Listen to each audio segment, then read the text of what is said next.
आइए साथियों, आपका एक बार पुनः स्वागत करता हूं हमारे यूट्यूब परिवार आजाद एकेडमी में। अभी देखिए, पिछले कुछ समय से वीडियो मैं नहीं डाल पाया था, क्लासेस नहीं हो पाई थी और कुछ व्यस्तता के कारण मैं क्लासेस आपको नहीं दे पाया था। आज फिर से मैं इसे रिस्टार्ट कर रहा हूं और हमारा जो लास्ट टॉपिक था, वो हमारा टॉपिक था आपका कारक। कारक के बाद आज हम आपके सामने लेकर आए हैं क्रिया। क्रिया क्या है, क्रिया के भेद कौन से हैं, क्वेश्चंस कैसे आते हैं, इन सब के विषय पर हम आप आज चर्चा करेंगे हम आपसे।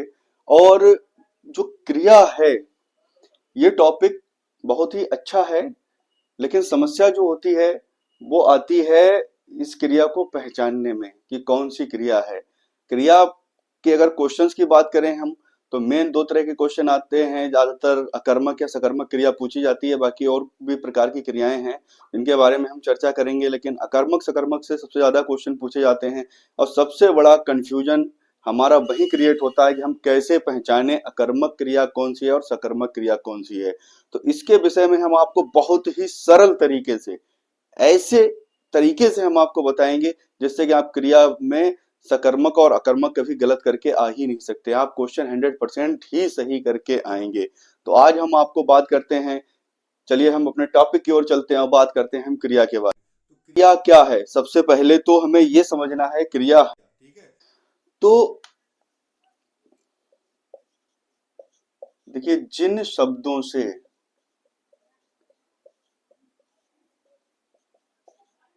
ठीक है, जिन शब्दों से कोई भी वाक्य है, ठीक है, वाक्य में जिन शब्दों से आपका होना या करना समझा जाए, ठीक है, जिन शब्दों से किसी वाक्य में करना या होना समझा जाए, जिन शब्दों से किसी वाक्य में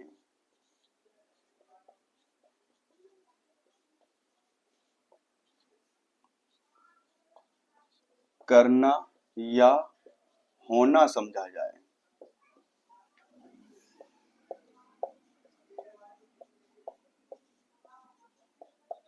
ठीक है, वे क्रिया शब्द होते हैं, वे क्रिया शब्द होते हैं। तो देखिए,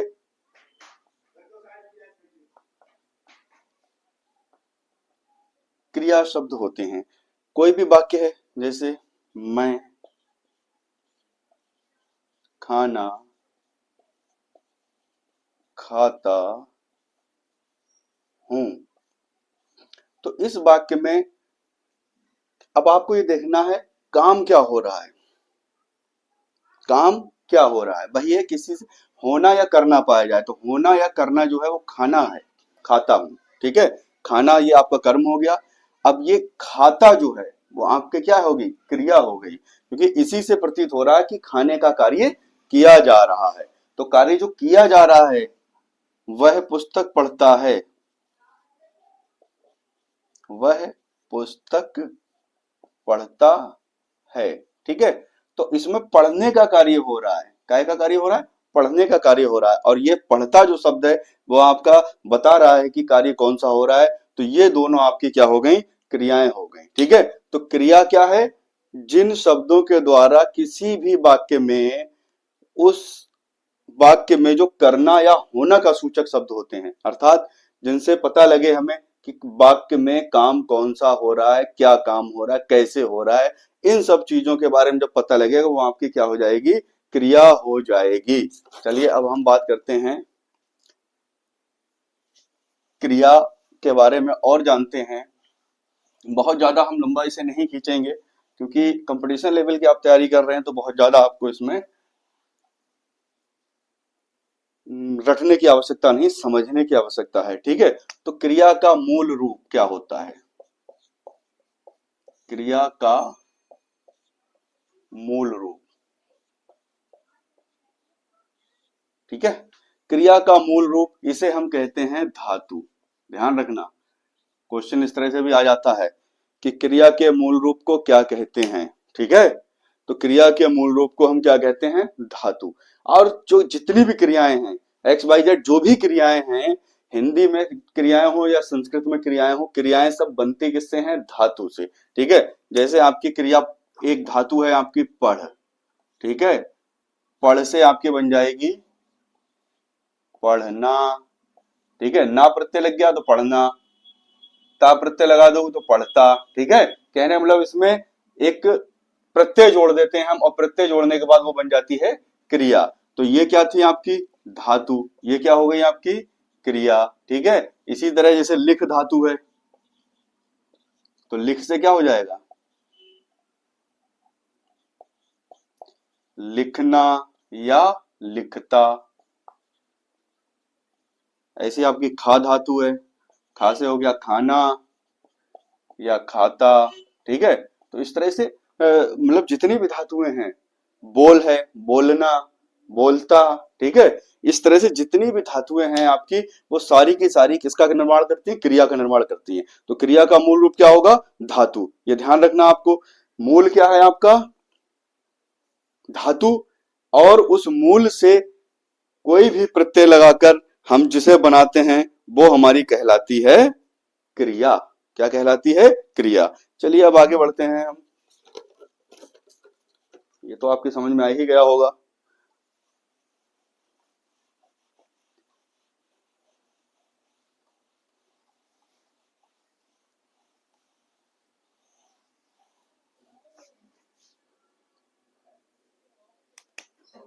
क्रिया के भेद, अब हम बात करेंगे इनके भेद की।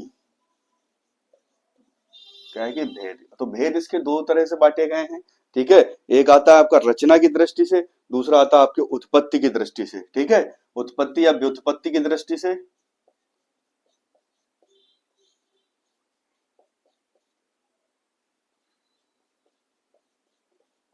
से, और दूसरा आएगा आपका रचना की दृष्टि से, रचना की दृष्टि से, ठीक है।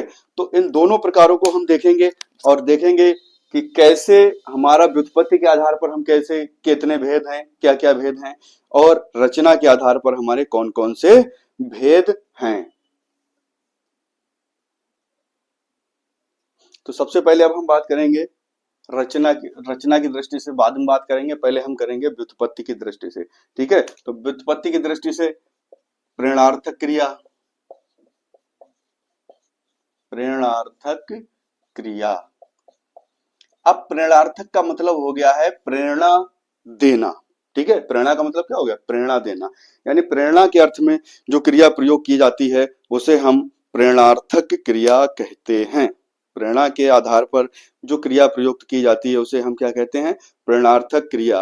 अब प्रेरणार्थक का मतलब ये हो गया, जैसे हमने देखिए, तो जो क्रियाएं स्वयं ना करके, मतलब जिसमें कर्ता, इस तरह से आप लिख लीजिए, जिन क्रियाओं में कर्ता स्वयं कार्य ना करके, में कर्ता स्वयं कार्य ना करके किसी दूसरे से कराता है, दूसरे से कराता है, ठीक है। तो वो आपकी क्या कहलाती हैं, प्रेरणार्थक क्रिया। यानी हमने किसी को प्रेरणा दी, उसने कार्य किया। अब जैसे हमने यहां लिखा, मोहन मुझसे किताब पढ़वाता है, ठीक है। अगर यहां मैं लिखता मैं किताब पढ़ता हूं तो सीधे सीधे आपकी सामान्य क्रिया हो जाती, लेकिन यहां मोहन ने क्या किया, मुझसे किताब पढ़वाई। तो ये पढ़वाना जो है वो आपकी कैसी क्रिया है, प्रेरणार्थक क्रिया है। और भी उदाहरण अगर हम दें, ठीक है, तो वह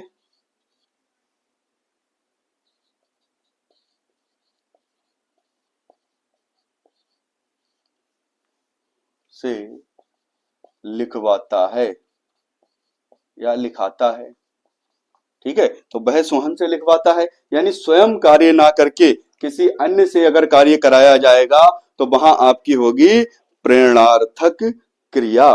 जहां प्रेरणार्थक क्रिया आपकी समझ में आ ही गई होगी।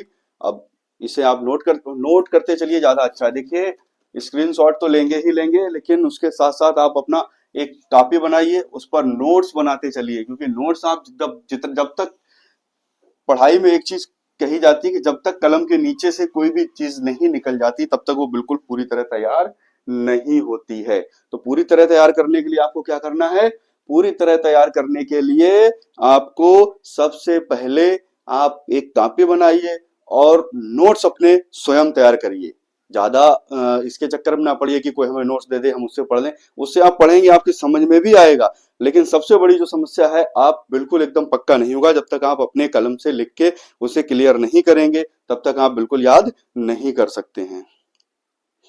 अब बात करते हैं हम नंबर 2, यौगिक क्रिया।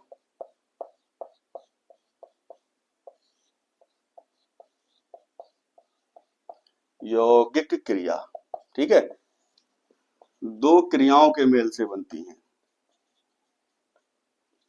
तो जो क्रियाएं दो क्रियाओं के मेल से बनती हैं, यौगिक क्रियाएं कहलाती हैं।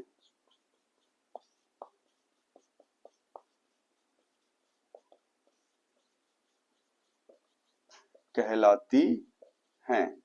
जो क्रियाएं दो क्रियाओं के मेल से बनती हैं उन्हें हम क्या कहते हैं? यौगिक क्रियाएं कहते हैं। ठीक है, जैसे आपका उदाहरण देख लीजिए, जैसे ये क्रिया है चलना चलाना, दो क्रियाएं हो गई। हंसना हंसाना,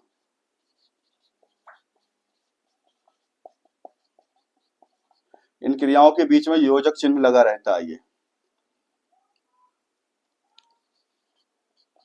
खाना खिलाना,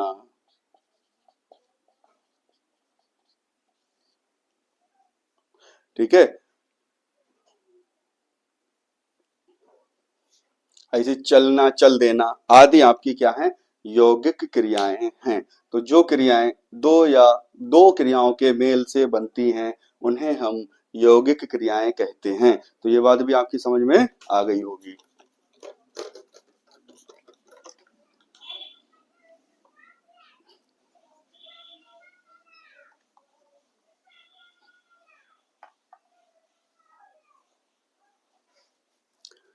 देखिए बहुत कहना बहुत आसान होता है कि हम मतलब जो है नौकरी ले लेंगे, लेकिन थोड़ा सा मुश्किल ये होता है हम अपनी रेगुलरिटी नहीं बनाते हैं।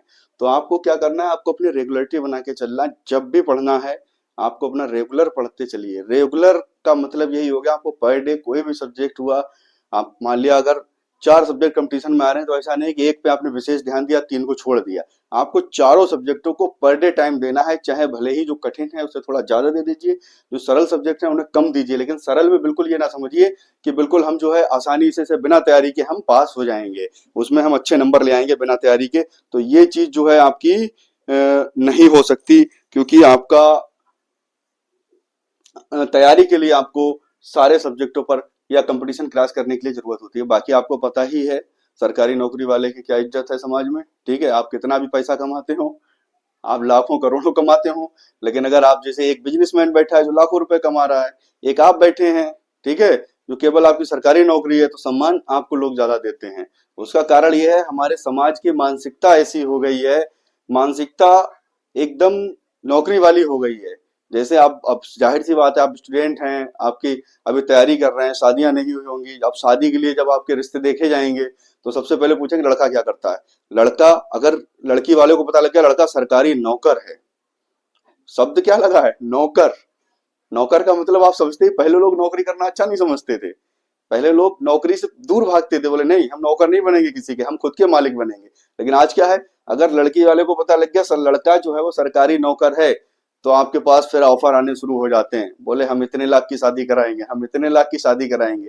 अब शादी तो शादी है, ठीक है, आप शादी वही चीज है, ये सीधी सी बात है कि एक कहावत है ना कि अगर नौकरी है आपके हाथ में तो लंगूर के हाथ में भी अंगूर मिल जाता है। देखिए आप पर्सनली इसे मत लेना, लेकिन कहने का मतलब यह है अगर आपका चेहरा सही नहीं है, आप काले कलूटे भी हैं, तब भी आपको गोरी लड़की आराम से मिल जाएगी। क्योंकि वो आजकल सबको पैसा चाहिए, सबको पता है कि सरकारी नौकर एकदम सेफ है, सेफ जोन है। बिजनेस में घाटा हो सकता है, लेकिन सरकारी में आपको सपोज करिए 40 आ रहे हैं, 50 आ रहे हैं, वो आ रहे हैं, उनके जाने के कोई चांस नहीं, सर्दी हो, गर्मी हो, बरसात हो, कुछ भी हो, आप अगर छुट्टी ले भी रहे हैं तब भी आपका मतलब जो है पैसा आ रहा है।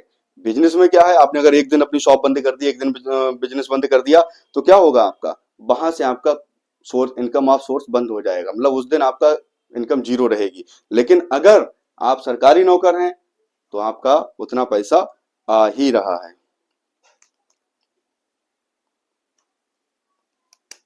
अब देखिए इसमें तीसरा नंबर आता है नाम धातु। नाम धातु क्रिया। देखिए नाम धातु तो जो क्रियाएं हैं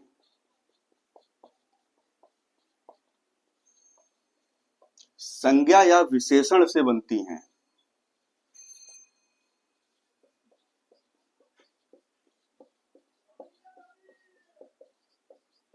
बनती हैं, उन्हें नाम धातु क्रियाएं कहते हैं।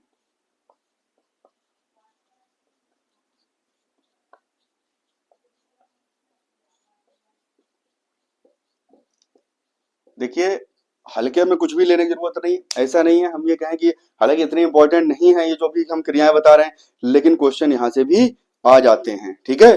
तो उन्हें नाम धातु कहते हैं। उदाहरण देख लीजिए, उदाहरण में अगर हम एक तरफ लिख लेंगे संज्ञा, ठीक है। अब संज्ञा से निर्मित क्रियाएं कौन कौन सी हैं, दूसरा आपका क्या है विशेषण, विशेषण से निर्मित कैसे होती हैं, तो संज्ञा शब्दों से जो निर्मित होंगी उन्हें भी नाम धातु कहेंगे, और विशेषण शब्दों से जो निर्मित होंगी उन्हें भी हम नाम धातु ही कहेंगे, ठीक है। जैसे हमने संज्ञा से एक हाथ है, हाथ आपका नाम ही तो है, और इससे हमने लिख दिया हथियाना, ठीक है। इसी तरह लात है, लात से क्या हो गया लतियाना। इसी तरह आपकी बात है, बात से क्या हो जाएगा बतियाना। तो ये सब क्या हो गई आपकी नाम धातु क्रियाएं हैं, ये संज्ञा शब्दों से बनी है, ठीक है। अब इसी तरह अब विशेषण, विशेषण में जैसे मान लिया किसी शब्द की जो विशेषता बताते हैं उन्हीं को तो विशेषण शब्द कहते हैं। तो विशेषण शब्द में जैसे हमने एक शब्द लिख दिया चिकना, ठीक है, तो चिकना शब्द क्या है आपका विशेषण है, ठीक है। और इससे अगर हम क्रिया बना देंगे तो हो जाएगी चिकनाना, ठीक है, किसी चीज को आप रगड़ रगड़ के चिकना रहे हैं, ठीक है। दूसरा अब जैसे मान लिया और भी उदाहरण देख सकते हैं हम, ठीक है। तो जैसे गरम है आपका, गरम से गरमाना, ठीक है, आदि आदि। तो इस तरह की जो क्रियाएं होती हैं वो आपकी क्या कहलाती हैं नाम धातु क्रियाएं, ठीक है। तो ये आपकी अब तक की हुई थी व्युत्पत्ति के आधार पर क्रियाएं, तीन प्रकार की। पहली थी आपकी प्रणार्थक क्रिया, दूसरी थी आपकी यौगिक क्रिया, और तीसरी है आपकी नाम धातु क्रिया, ठीक है। रचना के आधार पर, वो व्युत्पत्ति के आधार पर थी, ये है रचना के आधार पर, ठीक है। तो रचना के आधार पर एक है सकर्मक और दूसरी है अकर्मक। यहीं पे पूरा खेल है क्रिया का, क्रिया का पूरा खेल यहीं पे है कि अकर्मक क्रिया कौन सी है और सकर्मक क्रिया कौन सी है। चलिए देखिए, ये तो रचना के आधार पर क्रिया एक सकर्मक है, दूसरी अकर्मक है। पूरा हमने आपको बताया, यहीं पर पूरा मेन खेल यहीं पे होता है कि सकर्मक कौन सी अकर्मक कौन सी, इन चीजों को हम कैसे पहचानेंगे, इन क्रियाओं को हम कैसे पहचानेंगे, ठीक है। आपको मतलब जो है एक, आप विभिन्न प्रकार के अध्यापक हैं, सब अपने हिसाब से सही बताते हैं, लेकिन जो मेन है ट्रिक, शॉर्ट ट्रिक की हम आखिर पहचाने कैसे, वहीं पे समस्या आती है। तो उसके लिए हम आपको अभी बताएंगे, लेकिन सबसे पहले आप समझिए कर्मक, सकर्मक और अकर्मक। स माने सहित और कर्मक माने कर्म, कर्म के सहित जो क्रिया प्रयुक्त होती है वो आपकी सकर्मक होती है, और जिस क्रिया में कर्म प्रयुक्त नहीं होता है वो अकर्मक क्रिया होती है। अब जैसे मान लिया, अभी हम आपको इनके बारे में बाद में विस्तार से बाद में बताएंगे, पहले थोड़ा सा सोच लीजिए। जैसे मैंने यहाँ लिखा वह विद्यालय जाता है,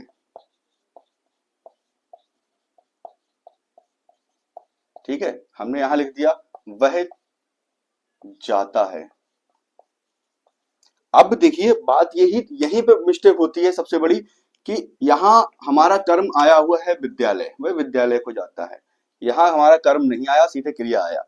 तो हम क्या करते हैं, मोस्टली इसे अकर्मक क्रिया में शुमार कर देते हैं, लेकिन नहीं, ये क्रिया क्या है, सकर्मक ही है। क्योंकि जाना है, जब जब देखिए क्रिया तो एक ही है दोनों में प्रयुक्त, जब एक ही क्रिया प्रयुक्त है तो आपकी ये सकर्मक ही है। अब ये तो आप समझ ही गए हैं कि ये भी सकर्मक है, चूंकि जान, अब ये इसमें कर्म जरूर नहीं आया लेकिन कर्म की संभावना है, तो वही चीज अब हम आपको बता रहे हैं इनके बारे में थोड़ा सा।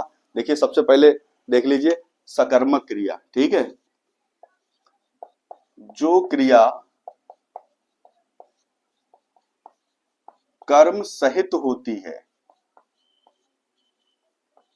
या कर्म की संभावना हो,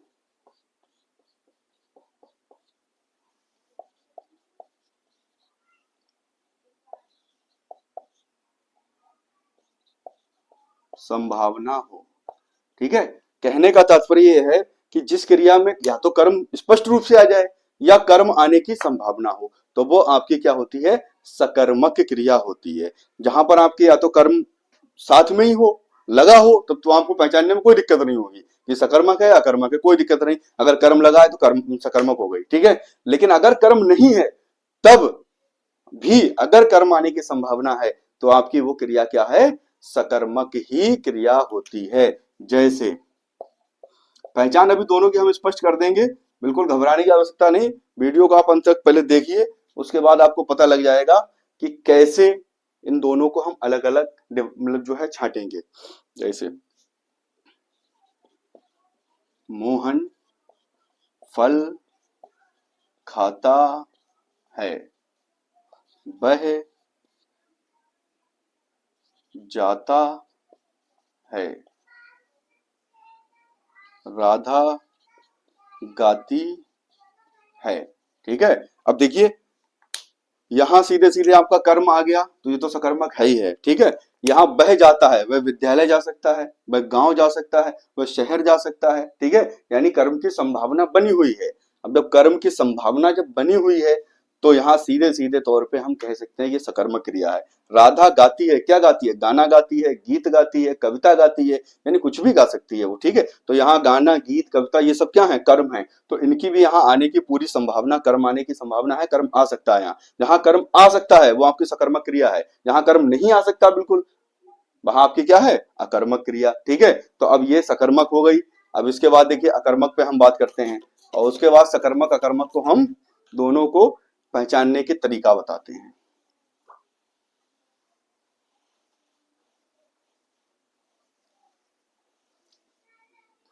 दूसरी है आपकी अकर्मक क्रिया।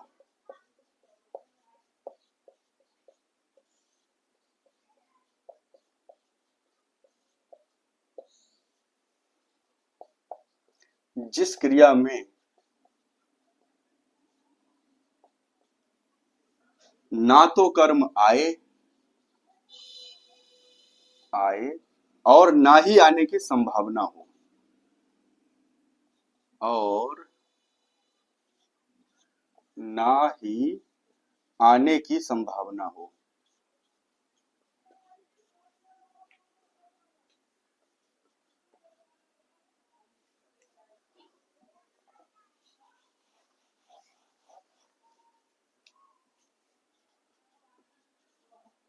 संभावना हो।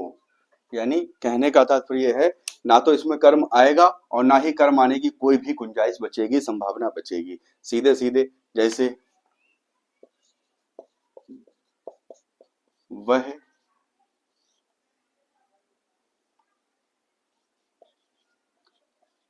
पलंग पर सोता है,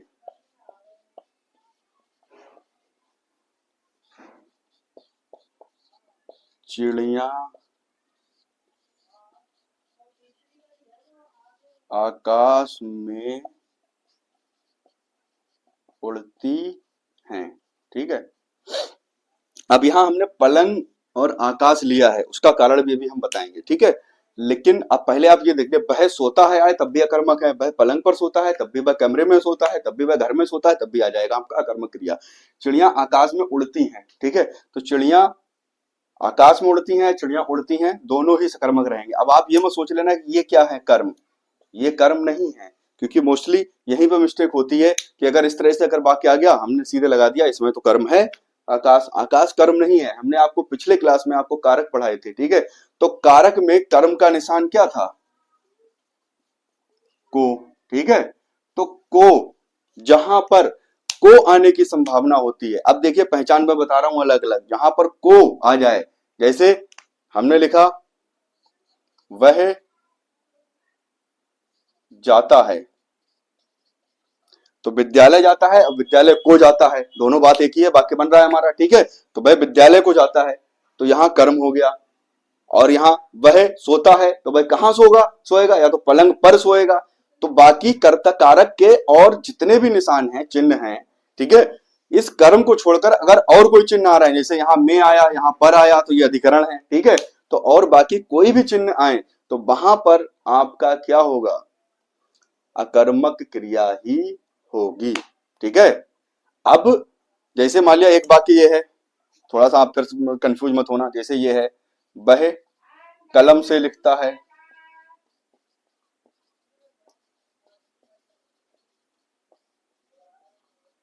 ठीक है।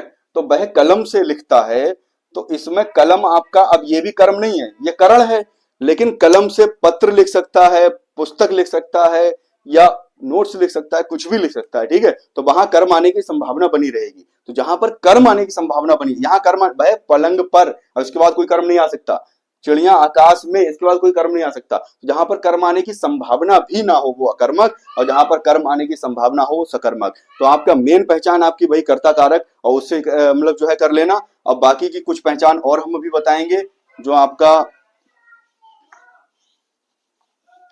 एक पहचान और बता दे रहे हैं हम आपको, इसके अलावा वो भी आप समझ लीजिए, और उसके बाद आगे बढ़ते हैं। तो क्रिया कोई बहुत ज्यादा हम देखें टॉपिक कठिन नहीं है, लेकिन वही थोड़े छोटी छोटी सी मिस्टेक है, अकर्मक और सकर्मक में हम कराते हैं। जहां अकर्मक होती है वहां सकर्मक लगाते हैं, जहां सकर्मक होती है वहां अकर्मक लगाते हैं। सकर्मक क्रिया में देखिए, और अकर्मक, इसमें देखिए क्या, किसे और किसको लगाकर प्रश्न बन जाएगा, ये भी पहचान है, ठीक है। और यहां प्रश्न नहीं बनता है।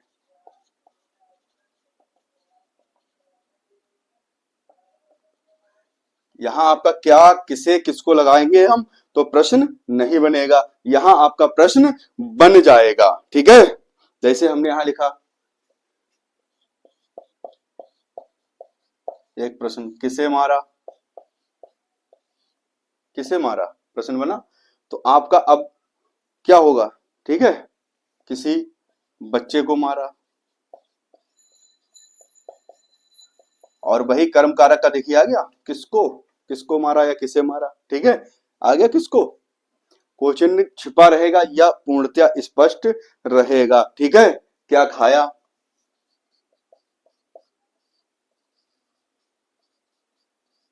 ठीक है, फल खाया, फल को खाया, ठीक है, फल खाया या फल को खाया, ठीक है। तो ये जो है अब देखिए क्या खाया, क्या पढ़ा, ठीक है,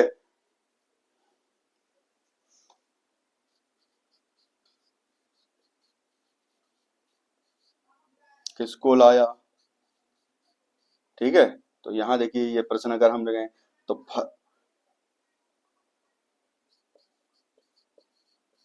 मिठाई को लाया, ठीक है, या चलो मिठाई को थोड़ा अच्छा नहीं लग रहा, बच्चे को लाया। तो यहाँ आपका प्रश्न बन गया, यहाँ प्रश्न नहीं बनेगा। और बाकी हमने आपको बताया चिड़िया आकाश में उड़ रही हैं, ठीक है, मोहन घोड़े पर बैठा है, वह राम का भाई है, ठीक है, वह श्याम का भाई है, ठीक है। तो इसमें तो भाई में उसमें क्रिया आई नहीं है, ठीक है, तो अकर्मक सकर्मक का सवाल ही नहीं है। लेकिन वह आकाश में, मान लिया हवाई जहाज आकाश में उड़ रहा है, ठीक है, तो सीधे सीधे आपका क्या होगा, अकर्मक, ठीक है। तो ये आपकी पहचान है कि अगर या तो कर्म कारक का चिन्ह उसमें आने की संभावना हो या आया हो तो सकर्मक, और कर्म के अलावा कोई और चिन्ह आएगा तो वो अकर्मक। ठीक है। और इसके अलावा दूसरा आपका क्या, किसे और किसको लगाकर अगर प्रश्न बन गया तो वो सकर्मक, और नहीं बना तो वो आपकी हो जाएगी अकर्मक क्रिया। तो ये आपकी सकर्मक अकर्मक क्रिया हो गई। अब चलिए हम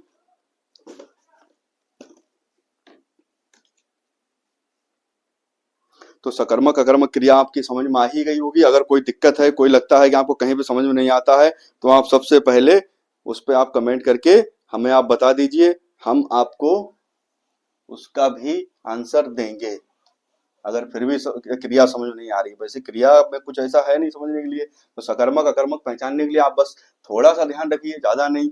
आपको बस थोड़ा सा यही ध्यान रखना है कि क्या, किसको, किसे लगाकर प्रश्न बना देना है। अगर बन रहा तो सकर्मक, नहीं बन रहा तो अकर्मक। दूसरी पहचान क्या है आपकी, अगर कारक में हम पहुंचेंगे तो सबसे पहले कर्म कारक का जहां चिन्ह आने की संभावना हो या कर्म कारक का चिन्ह आ सकता हो या आया हो, वो आपकी क्या होगी, सकर्मक। और जहां अगर और किसी भी कारक का चिन्ह होगा वो आपकी होगी अकर्मक क्रिया। ठीक है। अब हम बात करते हैं, एक क्रिया और हमारी बची है जो किसी का भेद नहीं है, यह है संयुक्त क्रिया। संयुक्त क्रिया, जहां, अब संयुक्त का मतलब यानी दो क्रियाएं होंगी, साथ साथ चल रही होंगी। ठीक है। तो वो आपकी संयुक्त क्रियाएं ही कहलाती हैं। जैसे जहां एक क्रिया के बाद तुरंत दूसरी क्रिया आए। ठीक है। तो कौन सी होती है, संयुक्त क्रिया होती है। जैसे उसने नहाकर खाना खाया। ठीक है। तो पहले कौन सी क्रिया हुई, नहाने की, और दूसरा आपकी खाना खाया। ठीक है। तो उसने नहाकर पहले नहाया, तो ये हो गई आपकी पूर्वकालिक क्रिया, इसमें इसे पूर्वकालिक का नाम देते हैं। ठीक है। और ये मुख्य क्रिया हो गई आपकी खाया। ठीक है। तो एक क्रिया हुई, उसके बाद तुरंत दूसरी क्रिया हुई। ठीक है। तो दूसरा एक उदाहरण देखिए, मोहन ने दौड़कर बस पकड़ी या ट्रेन पकड़ी। तो ये दौड़कर, ये कौन सी, पहले उसने ये क्रिया की, इसीलिए इसे हम पूर्वकालिक क्रिया कहेंगे। यानी एक क्रिया पहले होगी, दूसरी बाद में जस्ट होगी उसके, ये पूर्वकालिक। और पकड़ना, ये हो गई आपकी मुख्य क्रिया। ठीक है।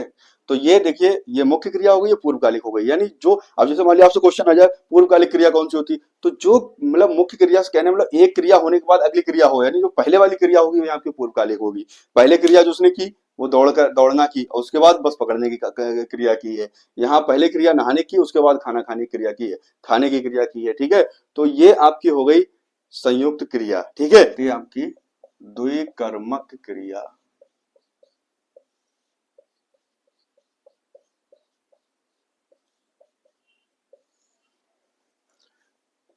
जहां एक ही क्रिया के दो कर्म आए, क्रिया के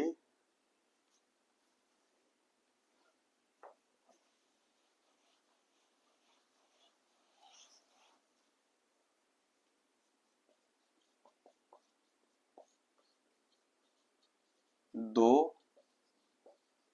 कर्म आए। जैसे यहां हमने उदाहरण देखिए, अध्यापक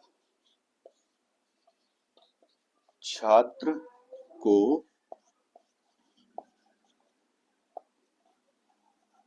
पाठ पढ़ाता है। पुस्तक भी लिख दोगे, कोई दिक्कत नहीं। ठीक है। तो अब यहां देखिए, एक छात्र कर्म हो गया, दूसरा पाठ कर्म हो गया। ठीक है। क्रिया आपकी एक ही है, तो ये दो कर्मों के साथ प्रयुक्त हुई है, इसलिए हम इसे क्या कहेंगे, द्विकर्मक क्रिया कहेंगे।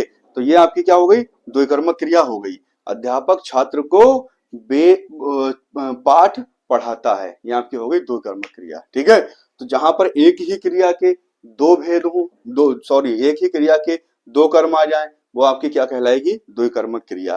तो क्रिया में आज इतना ही। और द्विकर्मक क्रिया, संयुक्त क्रिया, हमने आपको सारी क्रियाएं बता दी और सकर्मक अकर्मक का भेद भी बता दिया। अगर आपको लगा है कि हाँ सही है तो वीडियो को आप लाइक कमेंट दीजिए और उसके साथ साथ हमारे चैनल को सब्सक्राइब करिए। और बाकी जो है, अगर कोई चीज में दिक्कत आ रही, समझने में दिक्कत आ रही, तो आप कमेंट करके हमसे पूछ सकते हैं। चलिए आज के लिए इतना ही। हम अब देखिए, अभी तक कुछ दिन गैप हुआ है, लेकिन अब आपको पर डे एक वीडियो मिलेगी। और चूंकि सीटेट का नोटिफिकेशन आउट हो चुका है, तो अब हम आपको संस्कृत की भी क्लासेस अवेलेबल कराएंगे। 1 या 2 दिन में आपको संस्कृत की भी क्लासेस अवेलेबल हो जाएगी। और संस्कृत बहुत ही सरल तरीके से हम आपको पढ़ाएंगे। संस्कृत लगती बहुत कठिन है, लेकिन वास्तविकता में मैं गारंटी लूंगा टेट सीटेट में संस्कृत अगर कोई अंग्रेजी वाला भी संस्कृत लेगा, उसके भी अंग्रेजी से ज्यादा नंबर लाने की गारंटी मेरी रहेगी।